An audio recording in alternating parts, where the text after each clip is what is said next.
Ads లేకుండా latest episodes చూడండి. ఏమంటున్నాడు వాడు? చెప్పవే. ఏం లేదులే అమ్మమ్మ. చెప్పవే. ఏం లేదులే అమ్మమ్మ. చెప్పమంటున్నానుగా, చెప్పు. చెప్తావా లేదా? అమ్మమ్మ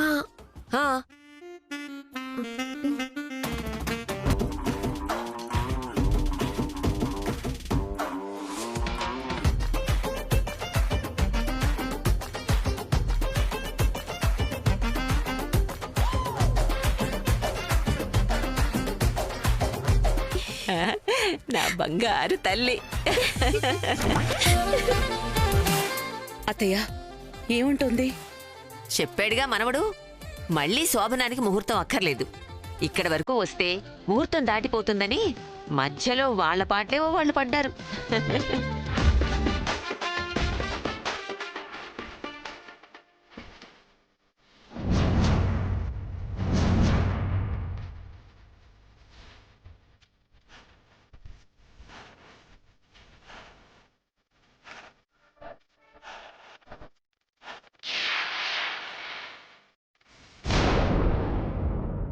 పద, మిగతా కార్యక్రమం చూద్దాం.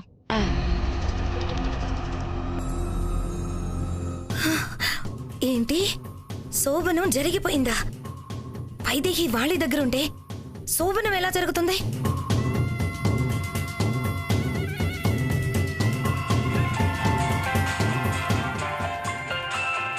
చెప్పు. ఏంటి చెప్పేది? ఒక్క పని కూడా సరిగ్గా చేయడం చేత కాదు కదా నీకు? ఇప్పుడేమైంది? నువ్వేమో వైదేహి నెత్తికెళ్ళాను అన్నావు, కానీ ఇక్కడ వాళ్లేమో మాకు శోభనం అయిపోయింది అంటున్నారు. ఛాన్సే లేదు. వైదేహి నా దగ్గరే ఉంది. నిజంగా? నిజం ఊర్మిళ, నువ్వంటే నాకు పిచ్చి అన్నది ఎంత నిజమో ఇది కూడా అంతే నిజం. మరి వాళ్ళెందుకు అలా చెప్పారు? ఏమో నాకు తెలియదు. వాళ్ళ సంగతి వదిలే, నా సంగతి ఏంటి? శాంతాదేవి అడ్డు తొలగేదెప్పుడు? నేను ఇంటికి వచ్చేదెప్పుడు? ఇక్కడేది నా ఒక్కదాని వల్ల అయ్యేలా లేదు. నువ్వు తొందరగా రావాల్సిందే. సీరియస్గా ఆలోచిద్దాం.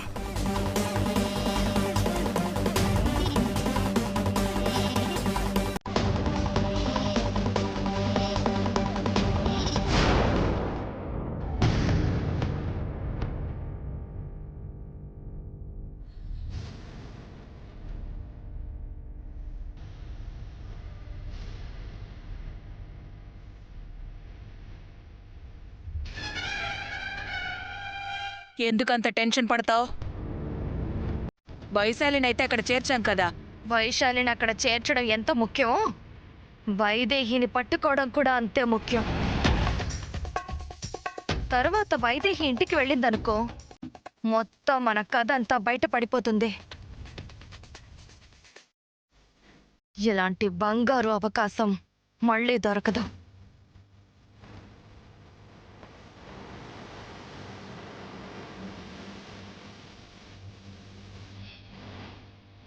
అదిగో తీసుకొచ్చారు.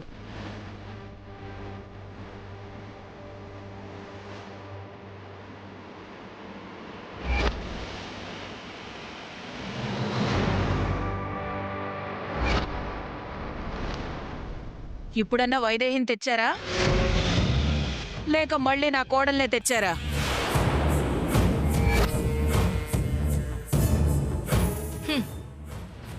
ఆ బిత్తరు చూపులు చూస్తే తెలియడం లేదు, వైదేహినే.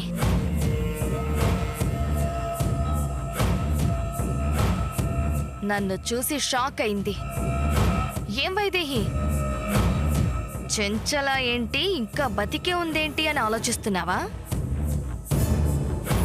నిన్ను దశరథ రామయ్యని అంతం చేయకుండా నేనెలా చేస్తా అనుకున్నావే?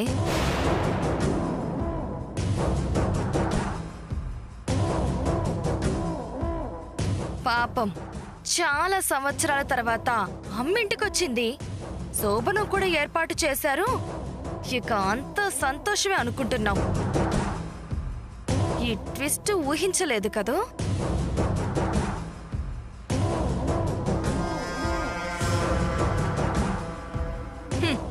నువ్వెంత గింజుకున్నా ఇక ఇక్కడి నుంచి తప్పించుకునేదే లేదు.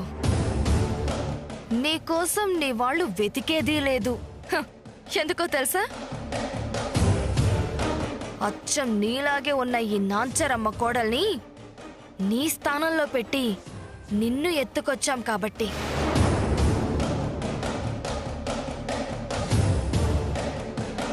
ఒక్క నిమిషం ఆగు చెంచల.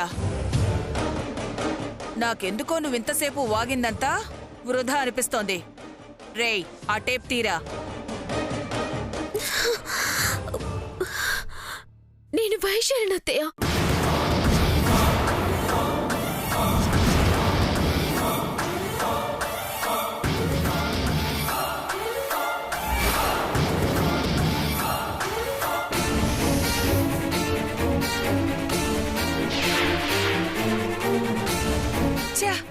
వైశాలివా?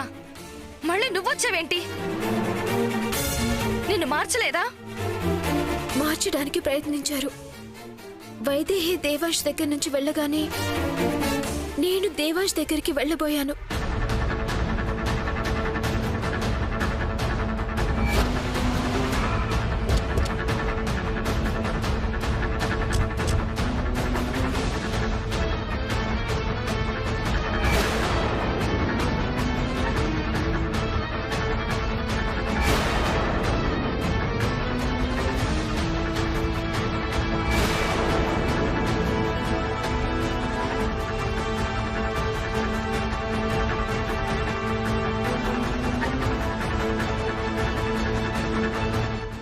వెళ్ళు వెళ్ళు, త్వరగా వెళ్ళు.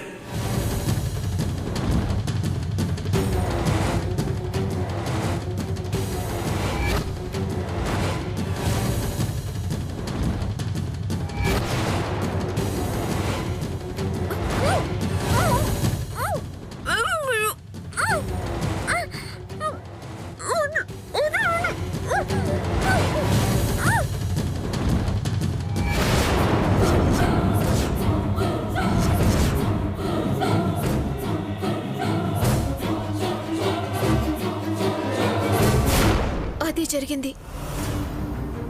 నన్ను వేరెవరూ ఎత్తుకుపోయారు. దేవాంష్తో వైదేహి కలిసి వెళ్ళిపోతే అది నేనే అనుకుని వదిలేశారు. తెల్లవారి నన్ను వాళ్ళు వదిలేస్తే నన్ను వైదేహి అనుకుని తెచ్చేశారు.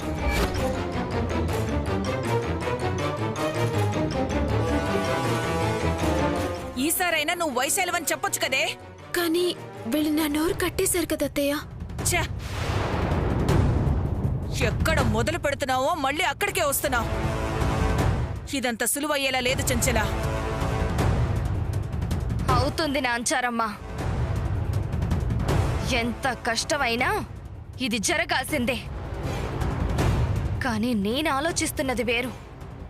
వైదేహి అనుకుని వైశాల్ని ఎత్తుకెళ్లారే, వాళ్ళెవరు? మనం కాకుండా వైదేహికి, దశరథ రామయ్యకి ఇంకా ఎవరో శత్రువులున్నారు. ఎవరు వాళ్ళు?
ఇంకా రెడీ అవుతున్నాను, బయటే ఉండండి.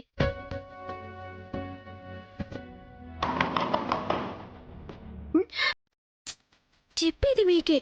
రాత్రి చేసిన అల్లరి సరిపోదా? ఇంట్లో అందరూ ఉన్నారు, ఇప్పుడు ఏమీ వద్దు. ముందు బయటికి వెళ్ళండి.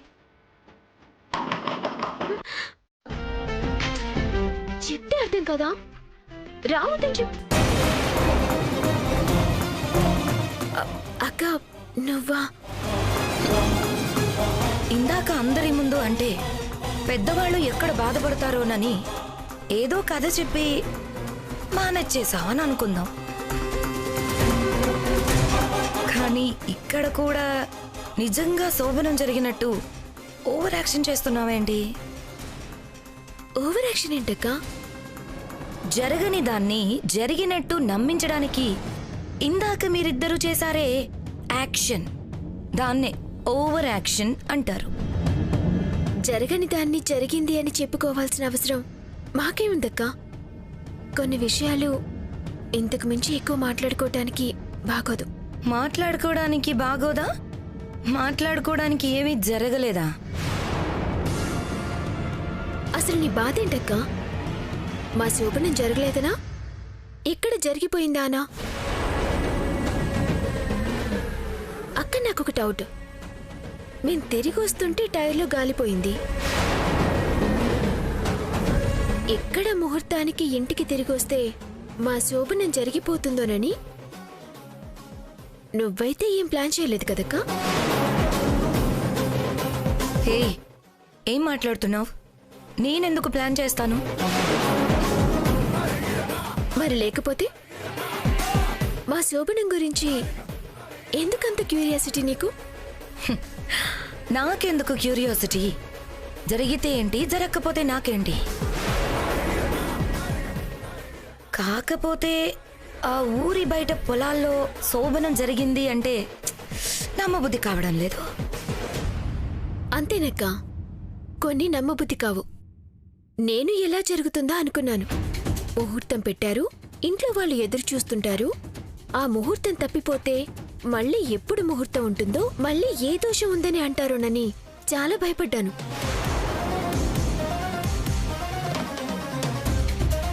దేవుడు అన్ని అవకాశాల్ని దూరం చేసి ఎందుకింత కష్టం ఇచ్చాడా అని ఒక్కసారి అనుకుంటాం. కానీ ఆ కష్టం రాకపోతే ఇంత అద్భుతమైన సుఖం, సంతోషం దక్కుండేవి కాదు అని తర్వాత అనుకుంటాం. రాత్రి అది జరిగింది.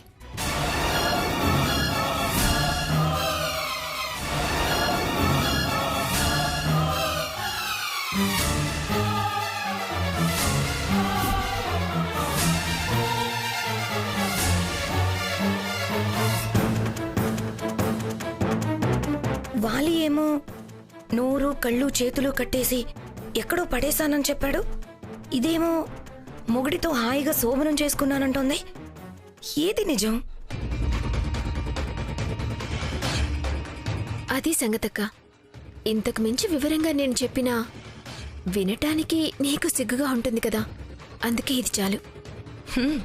పర్వాలేదే. మీ అమ్మ తిరిగొచ్చాక, నువ్వే మేనకోడలు అని తెలిసాక గొంతు పెద్దదవుతోంది, మాటలు కూడా బాగా వస్తున్నాయి. మన పరిస్థితి మారినంత మాత్రాన మాటలు రావక్క. ఎదుటివారి ప్రవర్తనని బట్టి మాటలొస్తాయి. అయినా హాయిగా బావగారిని చూసుకొని సంతోషంగా ఉండకుండా ఎందుకక్క ఇవన్నీ? హే, నా పర్సనల్ విషయాలు మాట్లాడకు. మరి నువ్వు మా శోభనం గురించి ఎందుకు మాట్లాడావు? అందుకే నేను నీ గురించి, బావగారి గురించి మాట్లాడుతున్నాను. వచ్చినప్పటి నుంచి చూస్తున్నా, ఇస్త్రీ నలగని చీర, చేతిలో ఎప్పుడూ ఆ చక్రం. ఇవి తప్ప ఏ రోజు బావగారిని చూసుకున్నదే లేదు.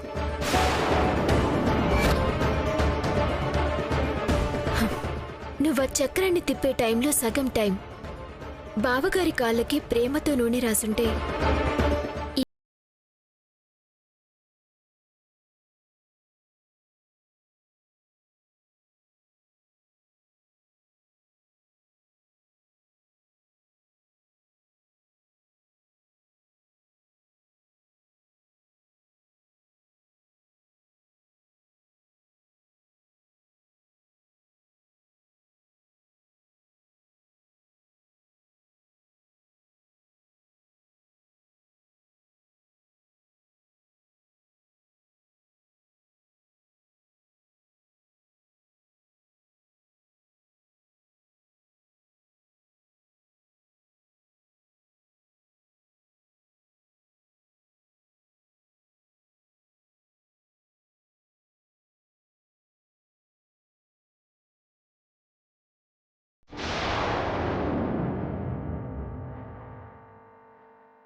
చెప్పు బంగారం.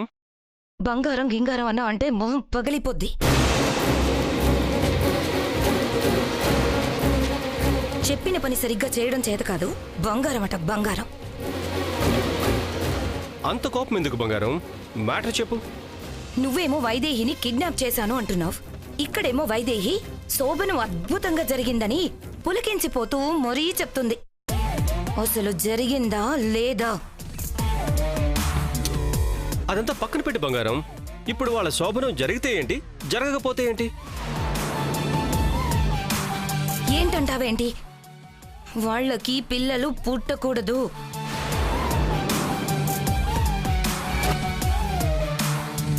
నేను ఈ జనరేషన్ గురించి ఆలోచిస్తుంటే నువ్వు నెక్స్ట్ జనరేషన్ మీద ఫోకస్ పెట్టావా? సరే, ఈ రోజు ఆపుతావు, రేపు ఆపుతావు, రోజు ఆపుతావా? లేదు కదా. ఇవన్నీ కాదు కానీ నేను ఒక ప్లాన్ ఫిక్స్ చేశా, చెప్తా విను. ఏంటి? రేపు దీపావళి నరకాసురుడి వధ కోసం మన ఫ్యామిలీ అంతా అక్కడికి వస్తారు. ఆ నరకాసుర వధతో పాటే అత్త శాంతాదేవి వధ కూడా ప్లాన్ చేశాను.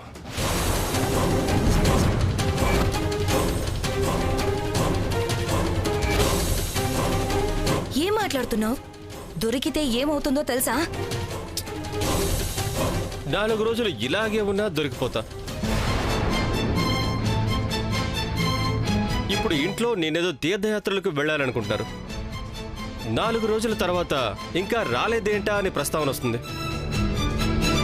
అప్పుడు శాంతాదేవి అత్తకి నేను నెత్తి పగలగొట్టే సంగతి గుర్తొస్తుంది. అది జరగక ముందే ఆవిడ్ని లేపేయాలి. నాకెందుకో ఇదంతా వర్కౌట్ అవ్వదనిపిస్తుంది వాలి. నేను ఇంకా ఫ్యామిలీ మొత్తం లేపేయాలనుకున్నా, కానీ మనిద్దరం మాత్రమే మిగిలి అందరూ పోతే మన మీద డౌట్ వస్తుందని ఒక్క శాంతాదేవిని మాత్రమే లేపేయాలని ప్లాన్ చేస్తున్నా. ఆవిడ చావడం, నేను ఇంట్లో అడుగు పెట్టడం, ఈ 2 ఒకేసారి జరుగుతాయి. ఏమో, నన్ను మాత్రం ఇన్వాల్వ్ చెయ్యొద్దు. నీకే సంబంధం లేనట్టు ఉండు, మొత్తం నేను చూసుకుంటా.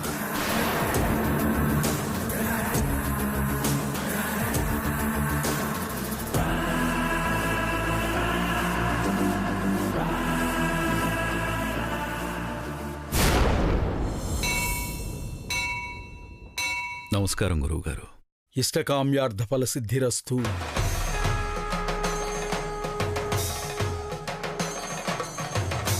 దూరమైన చెల్లెలు దగ్గరైంది. కొడుకు కోడలు ఒక్కటయ్యారు. చాలా ఏళ్ల తర్వాత ఇంట్లో అంతా సంతోషమే గురువుగారు. ఈ సందర్భంగా నేనే ఏదో ఉత్సవం చేద్దామనుకున్నా. ఇంతలో మీరే సీతా కళ్యాణం చేయమని తమరు సెలవిచ్చారు. చాలా సంతోషం.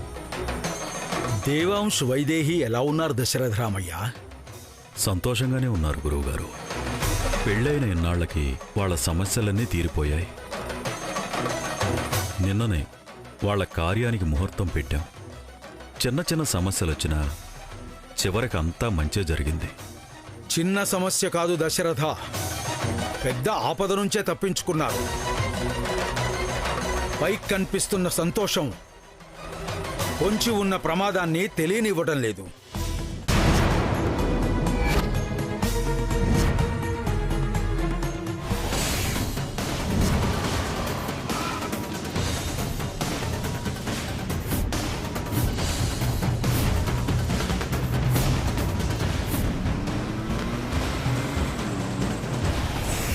ఏమైంది గురువుగారు? ఆ రోజే చెప్పాను కదా దశరథరామయ్య, ప్రమాదం పూర్తిగా తొలగిపోలేదు, దాని రూపం మార్చుకుంది అని.